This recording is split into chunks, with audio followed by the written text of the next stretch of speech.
This Steve Jones Show podcast is now loading.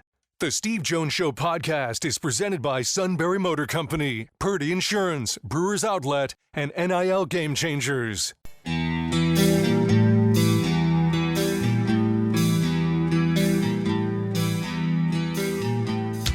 Bringing you an in-depth look at Penn State sports and more. This is the Steve Jones Show on News Radio 1070 WKOK. The Steve Jones Show is presented by Brewers Outlet, NIL Game Changers, Sunbury Motor Company, and Purdue Insurance. Now from the Sunbury Motor Studio, here's Steve Jones. This half hour is brought to you by Purdue Insurance, Market Street in Sunbury. Go to purdueinsurance.com. Auto, home, life, business, boat, motorcycle, RV, whatever your insurance need may be, they will go out and make sure, A, you're fully insured, and B, do everything they can to figure out ways to save you money. Customer service means everything to them at Purdue Insurance, Market Street in Sunbury. Go to purdueinsurance.com. And we're in the Sunbury Motors studio, Sunbury Motors, 4th Street in Sunbury, Sunbury Motors Kia, routes 11 and 15 in Hummel's Wharf, and online at sunburymotors.com. Time to welcome in one of the best in the business, and that's Mike DeCourcy, Sporting News, Big Ten Network. Mike, welcome back. Great to have you with us. Hey, Steve, how are you? Doing well, and going back to Pittsburgh, I understand. I will be moving back to Pittsburgh pretty much as soon as the Final Four is over. That's great. Well, welcome home. All right, great to have you back. Thank you. Okay, so I want to start with Zach Edey because you and I have both seen a lot of him either on video or a lot of him in person. We know what the numbers say, 9.7 fouls drawn per game versus 1.9 fouls that he draws per game. You and I have watched a lot of him. The question now is about how difficult he is to officiate. How do you view him? Steve, he's no more difficult to officiate than anyone else if you call the game the way the rules are written. It's really that simple. It's difficult to officiate everybody because the game is fast and powerful and quick and all of that. But you have to look at it that he should be no more difficult than anyone else. And I will tell you that after the game yesterday, I get a chance to speak to Tobey Awaka from Tennessee, who fouled out in 13 minutes. And he acknowledged that all the video prep they did to try to prepare to understand how to defend Edey. He said once you're out there and you're with him on the floor and you feel that power and size, it doesn't matter how much prep you do. It's just a totally different thing than anything you've ever experienced. And Danny Sprinkle, the then Utah State coach in the second round, and now the coach at Washington as they move into the Big Ten next year, said that it's very difficult to defend him without fouling. It drives opposing fans crazy because they see it and they see that their guy is getting called for a lot of fouls. But the alternative is to back off and let him play. And if you do that, then he's probably going to score a lot of points. If you don't do that, then you risk putting your players, your big guys, off the floor. So somebody's going to have to make a decision at some point to either zone them or to just go ahead and back away and not try to challenge him physically and see how successful he's able to be in that circumstance. Yeah, because what people understand, you can put an arm into his back, but you can't put two. And every time I see that, not every time, but many times I see fouls calls because, look, they're trying to do whatever they can to hold their position. They're using both arms to do it. That's one of the reasons why they're getting called for fouls. Absolutely. Yeah. And look, if you look back at the Ohio State game that the Buckeyes won in Columbus, they didn't try to hold their space as much as they tried to attack the basketball. Yes. Both with help defenders and also with their big guys. Their big guys, Zed Key in particular, was really effective at attacking the basketball.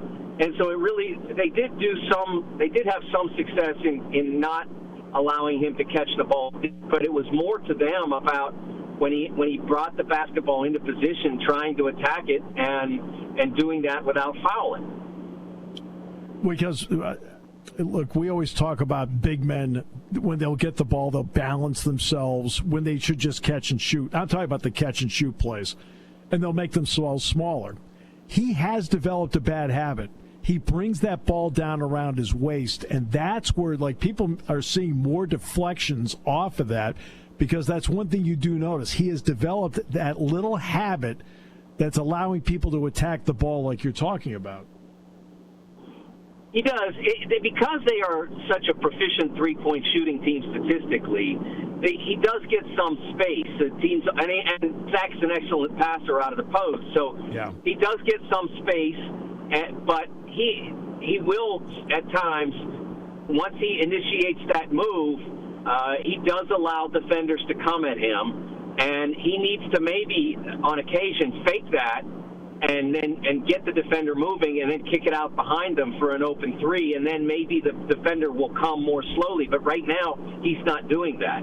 All right. Braeden Smith is the engine that runs this entire deal. The maturity of him as a point guard now as a sophomore about to become a junior, where's the development you've seen in him? Well, first of all, he's one of the most serious young people that we've encountered about his conditioning. He takes it to an absurd level, and I mean that in the best sense of the word, but he does because he knows he has to. And because he does that, he can play a lot of minutes. Because he does that, he's able to rebound defensively for a guy his size at a level that I've seen from very few players. His defensive rebounding is incredible. He's just not the same player that he was a year ago, and that's largely because even though he was very serious about his body as a high school player, he's getting more mature.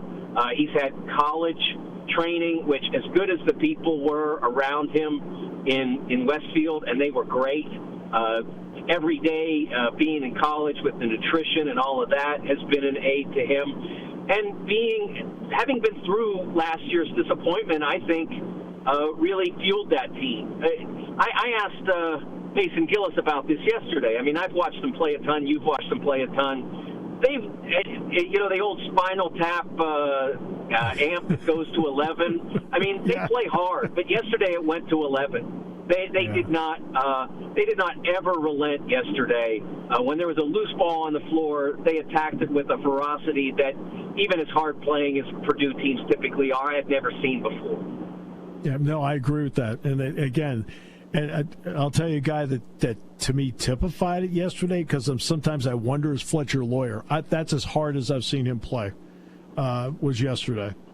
I was delighted to see that, because I've known his dad for more than 30 years. His father was an assistant at Cincinnati, then went to work in the NBA, and obviously worked really hard in helping his sons, Foster and Fletcher, become really good college basketball players.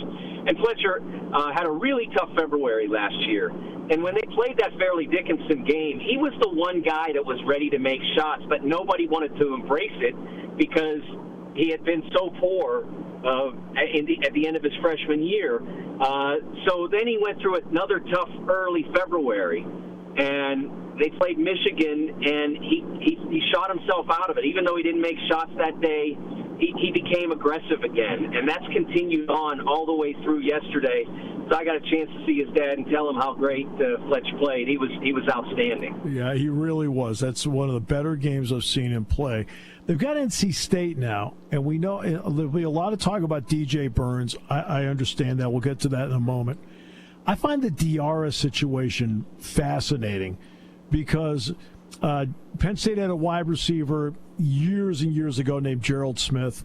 It was spring practice, so I know in Ramadan what he could and he couldn't do.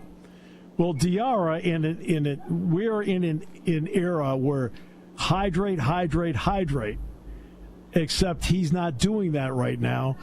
And how interested are you in that and how he navigates that, especially in a game where bigs are going to be so important?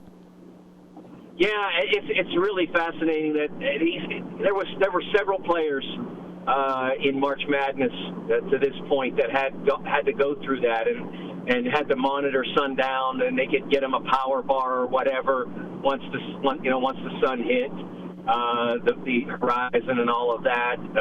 It's a tough deal to go through, and I suspect that they will play the first game on Sunday. On Saturday, and I don't know what the rules are on that, though. I will confess, like, is it sundown where you are? Because if it's sundown in your home time zone, that's a whole different deal.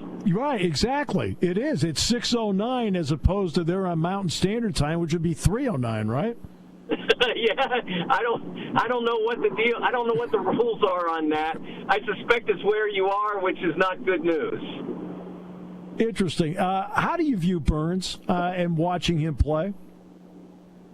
Oh, I think that he's one of those guys who understands the game at a next level, and really bright, and understands how to use his body, how to use his strength to his advantage. He has a great touch, an astonishing touch, and then he's a great passer. And it's really cool to see. The thing I can't figure out, Steve, is why wasn't this like this all year long? Why weren't they this good? Why wasn't he this good all year long? Because I've seen him before, and I know he's capable of this, but he did not have this kind of year. And neither did they as a team, because they had no quad one wins until they got to the ACC tournament. They have played 9 consecutive elimination games. Any game they lost from the start of the ACC tournament was it. If they had lost the final to Carolina, it wasn't, oh, nice job getting to the final, we'll put you in. No, they had to win the automatic bid, and they did. And then, of course, like everybody, you don't get here unless you win every game as well. And it hasn't, I thought for a while that some of it was playing that house money concept where they can afford to play loose. But yesterday, in a situation where other teams that have gotten that deep have looked at it and said, oh, man, like we're this close. And then they got a little wobbly. They were better when the pressure was on than Duke was, because they were behind 6-8 points as the 10-minute mark approached, and that's when they flipped it and completely turned the game on its head. Yeah, absolutely. Now, on the other side, we'll get to UConn in a moment. Alabama, look, when Penn State played Alabama with Nate Oates as the head coach, Dick Girardi and I in the pregame said, look, there are 3 results he prefers on offense: layups, free throws, three-pointers. Well, you're watching it play out in real time right now. They hit, 15 of them in winning. Are they going to need 15 again, idealistically, on Saturday against UConn? Oh, I think that something like that, yeah. I think that they absolutely are going to have to shoot remarkably well. As you saw the number 2 offense in college basketball go up against UConn's defense and get completely broken. A 30-0 run by UConn against Illinois on Saturday. So it's going to be hard for Alabama. But one of the things that I loved about that game that really it was maybe a little bit overlooked by those who don't follow the sport as closely. It was, because of the transfer portal and how things are changing, there's always an overreaction to anything that changes in college sports. And so this past summer, I read an article where coaches anonymously were telling a reporter that nobody's going to recruit number 50 to 100 anymore. That if you're a top 75 type player, that nobody's going to recruit you. And so I'm watching Jaron Stevenson on Saturday, the number 50 prospect in last year's class, who was from Chapel Hill, and Alabama took him away from Chapel Hill, go out and go 5 of 8 from three-point range. His team is loaded with transfers, the guys who are first-year transfers and second-year transfers. And yet, despite that, there's a freshman who wasn't even a McDonald's All-American or top 25 recruiter, whatever, making the difference in an Elite Eight game. I absolutely love that. Is there an UConn is obviously dissected. People seem to feel they know every facet of the team. But is there something even a little bit underrated about them that people don't often talk about when it comes to what Dan Hurley's doing there? Yeah, I think the most underrated aspect of this, Steve, is that they are trying to repeat with a different team. Yes. This is not what we usually see. If you go back to 06-07 Florida, they were the identical starting five. They got deeper because they added Maurice Spates to the bench and a couple other guys, but they had the identical starting five, the same group.